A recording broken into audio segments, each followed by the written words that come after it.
Tše ke ditaba tša sepedi tša SABC 2 go tšwa ka Auckland Park, Johannesburg. Dihlooho tša tšona ke tše. There is two remains of people found in the bushes somewhere in Rusty Fender. Mokomishenare wa maphodisa Fani Masemola o re ditupu tše pedi di hweditšwe sethokgeng sa Rusty Fender kgauswi le Hammanskraal go dumela gore ka matšara ditaba yo a itimeletšego a Sereng Ndlovu le molekane wa gagwe Zodwa Mdluli. The constables passed away due to a tragic and unfortunate accident. Yo mongwe wa bahlankedi ba maphodisa ba bararo bao ba tlhokofetšego kotsing ya sefatanaga kgweding ya go feta, Constable Boipelo Senoge o retilwe ka boikgafo bja gagwe nakong ya poloko ya gagwe ka Bloemfontein.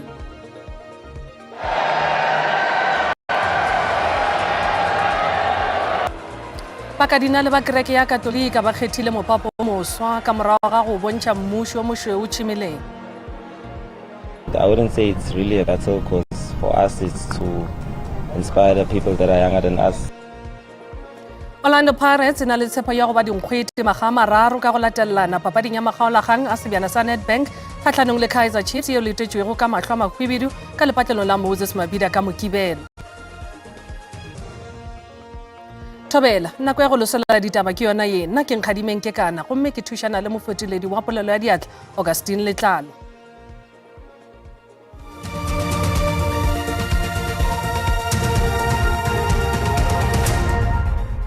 Mokomishenare wa maphodisa wa bosetšhaba Fani Masemola o re ditupu tša batho ba babedi bao ba hweditšwego sethokgeng sa Rusty Fender kgauswi le Hammanskraal go dumela gore ke tša mmegaditaba yo a timetšego a Sereng Ndlovu le molekane wa gagwe Zodwa Mdluli. O boletše se le mmegaditaba wa SABC Griselda Lewis ka Bloemfontein morago ga tirelo ya poloko ya Constable Boipelo Senoge. Mokomishenare o tlhalošitše gore o tee wa bagononelwa yo a amanago le tiragalo ya go timelela ga Ndlovu le molekane wa gagwe o balaeditše lefelo leo go hweditšwego ditupu. Diteko tša DNA di tla dirwa go kgonthišiša ditupu tšeo. Ndlovu le molekane wa gagwe sa le ba timelela go thoma kgweding ya Dibokwane. There is two remains of people found in the bushes somewhere in Rusty Fender. So whether it's them or not, we are not sure, but of course pointing out led us where we are now. We will do the necessary processes in terms of DNA with the families and the remains that we found to check and confirm whether it is them or not.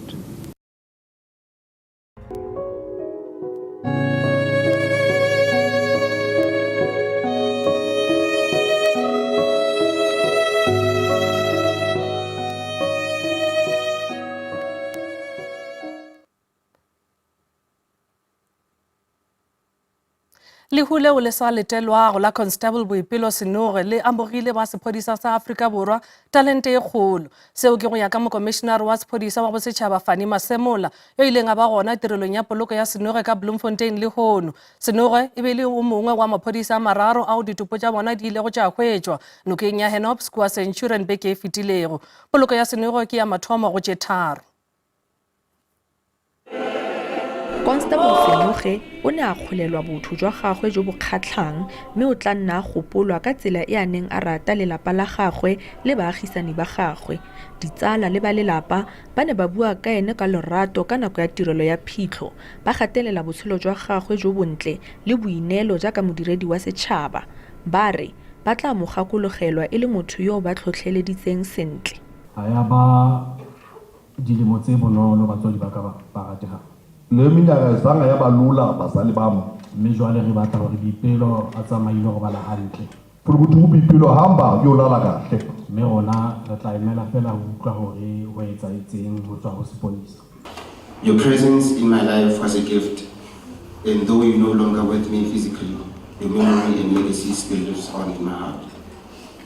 I'm trying to come to the terms with the fact that you're gone, but I take comfort in the memories we shared. You were more than just a friend to me. You were a source of comfort.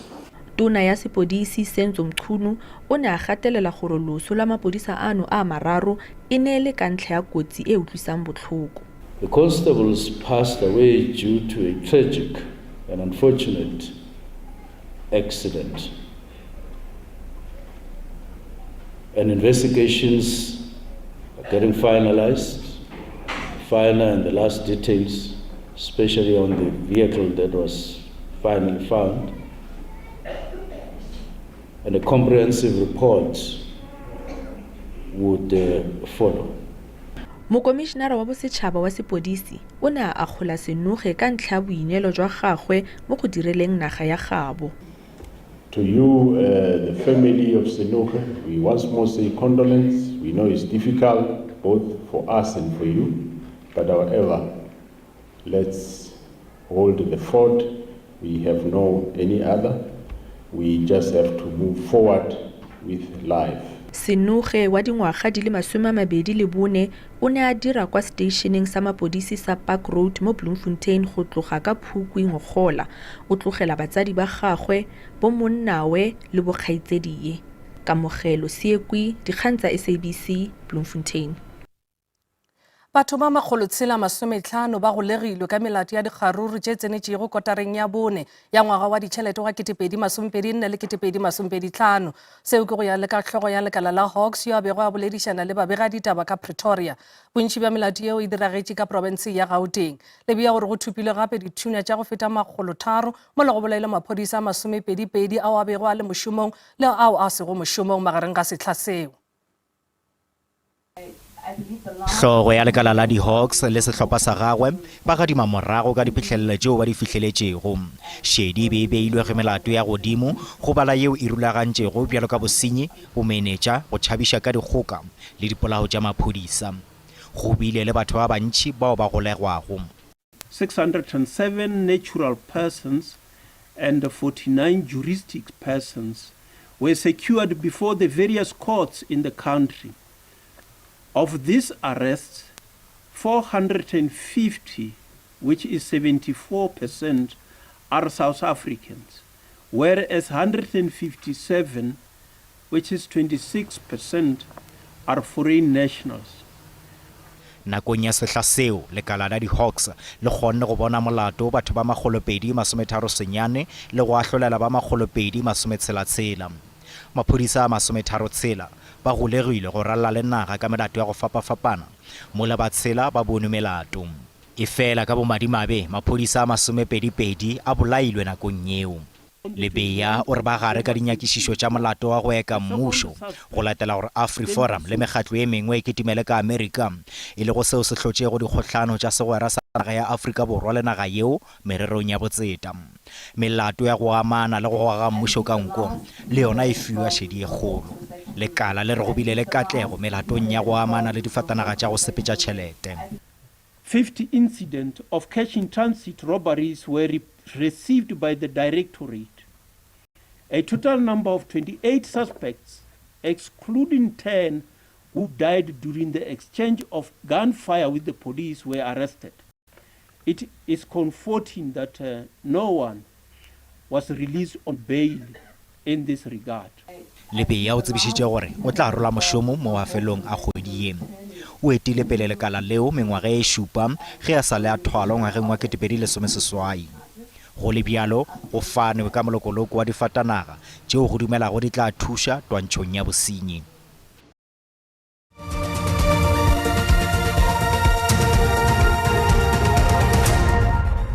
Re a lotšha madume ga a fele.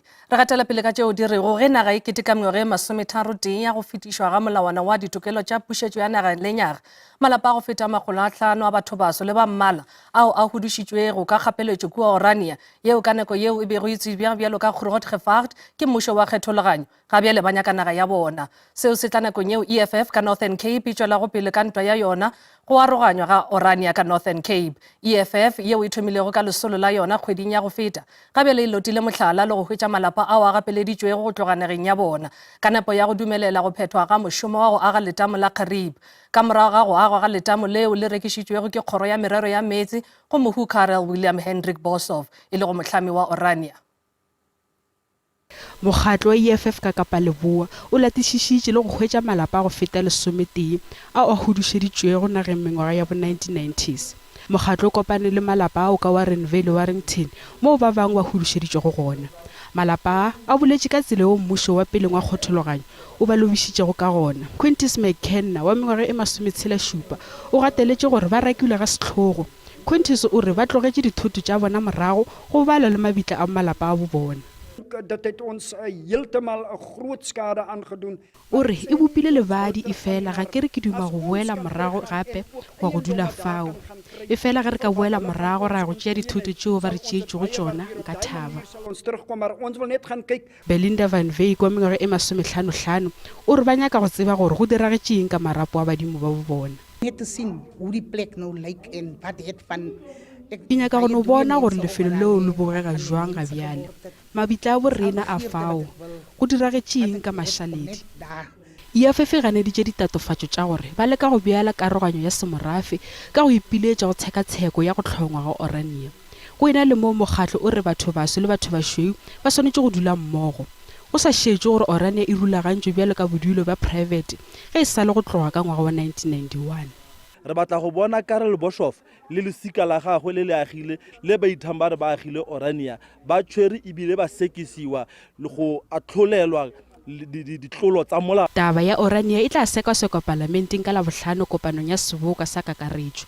Go sa le bjalo dipoledišanong tša peleng Tonakgolo ya Northern Cape Zamani Zol o kgopetše tharollo ya sepolotiki mabapi le taba ya Orania go ya ka katlholo ya kgorokgolo ya tsheko ya Kimberley mengwaga e 25 ya go feta. Bjalo ka mehla re botšišitše gore maikutlo a gago ke afe morago gore EFF ka Northern Cape e ikane go tšwela pele ka magato a go phutlamiša bodulo bja batho bašweu fela bja Orania. Maikutlo ka mokgwa wa WhatsApp ke ao. Taba ye ya Orania ya mokgatlo wa EFF ke tloga ke thega gobane ye ke Afrika e tee ga gona batho bao ba lego special le rena re nyaka go dula fao go na go ditirelo tša motheo go na le go bophelo.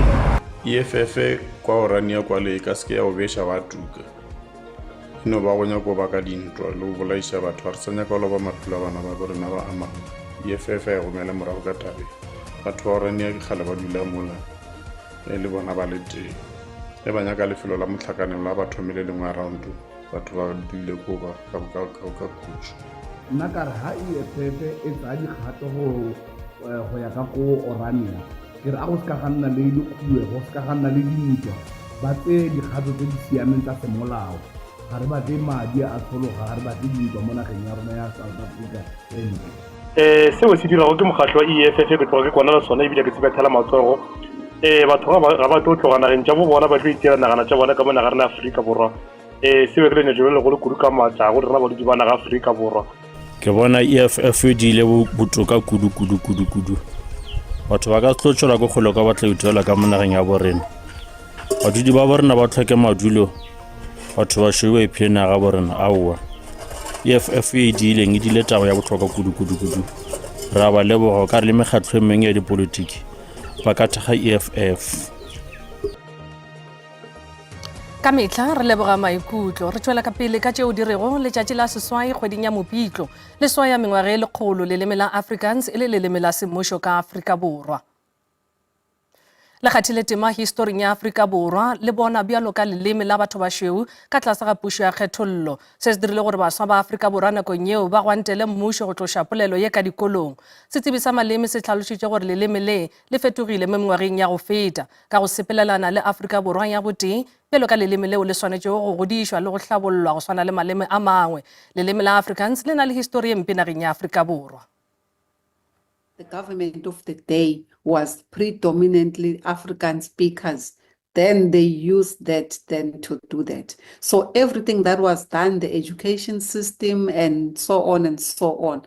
And then that led to the June 16 then to say that, in June 16, that is when the students then said, enough is enough. In the most southern point of Africa, the East and the West came together.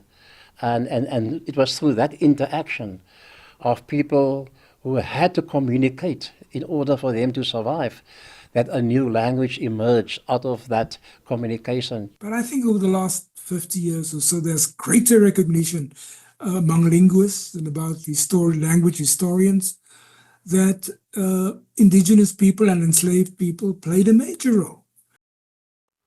Barutwana ba sekolo seo se phagamego sa Noorderland ka Polokwane ba tsenetse mogwanto wa go lwantšhana bomphenyashilo go lebaka dikantorong tša province tša kgoro ya thuto. Mogwanto wo o tla ka morago ga ditatofatšo tša gore morutwana o tlhabile le go gobatšwa ka sekolong ke morutwana yo mongwe tiragelong yeo go belaelwago gore e tlhotlheleditše ke tiragalo ya tlaišo. Baithuti ba latofatša le hlogo ya sekolo ka go palelwa ke go tsena ditabagare go rarolla bothata bjo bja tlaišo.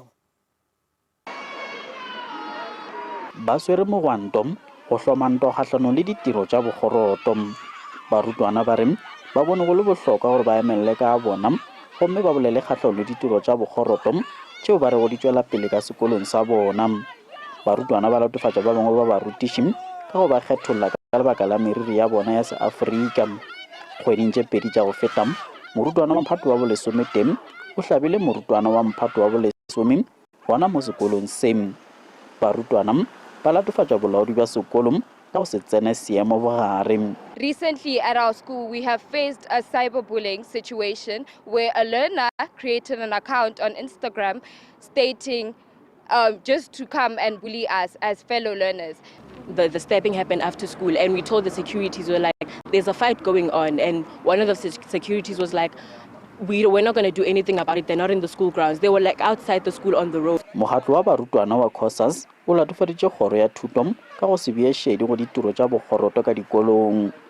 It's very wrong for a school to say that if a school learner who is in that school is being beaten up right outside of the gate, that they won't get involved because it's not happening inside the school. It's very wrong for a school to say that. Bolaodi bja thuto bo re bo šetše bo tšere magato a kgalemo kgahlano le barutwana ba ba emegago go ditiro tša bogoroto.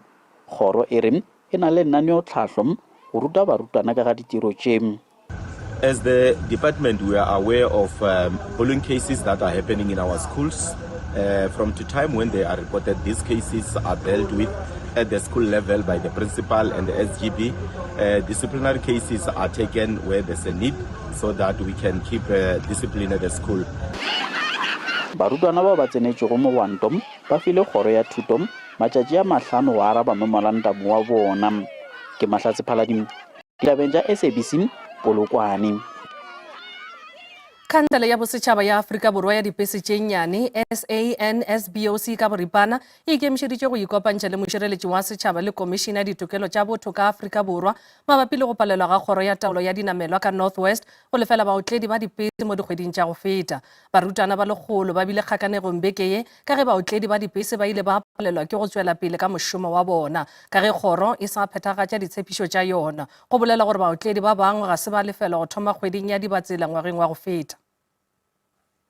Barutwana ba le makgolo ba ba tsogang ka ura bone mo mosong ba ne ba itlhokomolosa maemo a bosa a tsididi go ya go emela dipalangwa tsa bona fela ba ne ba tlogelwa ba gaeletswe mo ditseleng. Barutwana bano ba ba tshwenyegileng thata ba re puso e itlhokomolosa ditshwanelo tsa bone tsa thuto. Dithuto di sala go morago a bona le mmereko go heletsa re sa le diswa South Africa e wa jana e wiswa ke tsone dilotse go sa tsene sekwele re sala go morago plus gape last week ha ra ya sekolong beke yotlhe ena e se khale ga tsena mo di exameng. Batsadi ba batla gore bathati ba puso ba rwale maikarabelo ka ntlha ya gore tirelwa ke go neela barutwana dipalangwa ka tlhomamo. Ke bona gore nya puso e feila bana ka gore yanong dithuto tsa bona di sala go morago a go tsewe matsapa. Bana ba fetwa ke dithuto ene ya no rona ba bangwe ya ka re le batsadi na go nngwe ha rena gone gore ka pega bana transporto ya local gore bana ba ka ya sekolo. Ba mokgatlho beng ba dibese SANSBOC ba latifatsa batsamaisi ba lefapha ka go sa batseitsia. Bothata ke gore ga rena se re ka se dirisang gore re tse bana re ba ise sekolo. So ha ile gore ka re ka la bone bontsi bo buduetswe tota se bontsi ba dotlhe ba patetswe ka gore ngata le nngwe gore re kgone re ise bana go dikolong. Mookamedi wa lefapha ga kgona go netefatsa gore dipalangwa tsotlhe tsa barutwana di tla ba isa sekolong ka moso. Look, we are also relying on their commitment that they've made in the meeting. Some of them have indicated that their issue is money, nothing else. And we agree with them and we sympathize with that reality.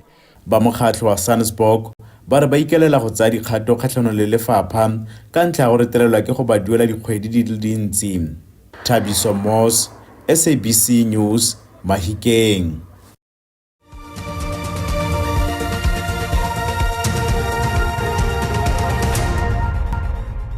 Bagešo madume a fe le re a lotšha. Mopapa yo moswa o kgethilwe ka morago ga gore mmušo o mošweu o bone go rotoga tšhimelong ya Sistine Chapel.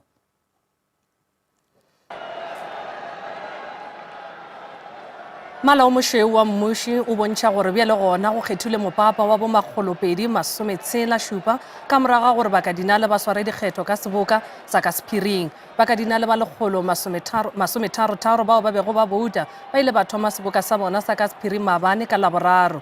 Seo ka morago ga gore go be le makga a go balelwa a mane a go bouta letšatšing le lengwe le lengwe le le tletšego la kopano.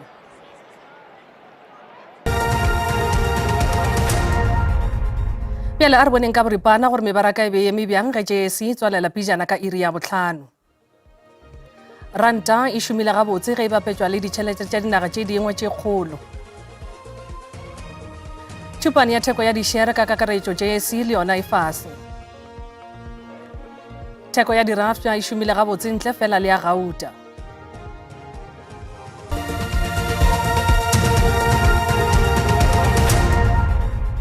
Go tša dipapadi tša Orlando Pirates di re di na le tshepo ya go phagamiša sebjana sa Nedbank le kgala boraro ka mokibelo go makgaolakgang a phadišano ye kgatlhanong le Kaizer Chiefs. The Buccaneers ba hlwele ba boledišana le boraditaba ka Durban North College. Pirates e fentše makgaolakgang a makga a šupa go a 10 lepatlanong la Moses Mabhida a e sa le go tloga ka ngwago wa 2010. Lepatlelo la Moses Mabhida e bile lefelo la tlwaelo fao go ralokela go dinkgwete tša Soweto.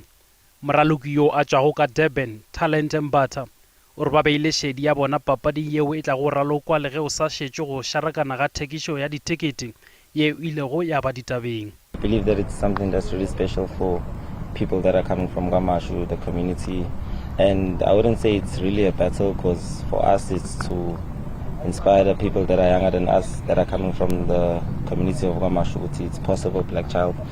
Everyone is invested in terms of emotions, in terms of effort. We just have to stick it with task at hand in terms of tactics and applying ourselves in order for us to get the results we need.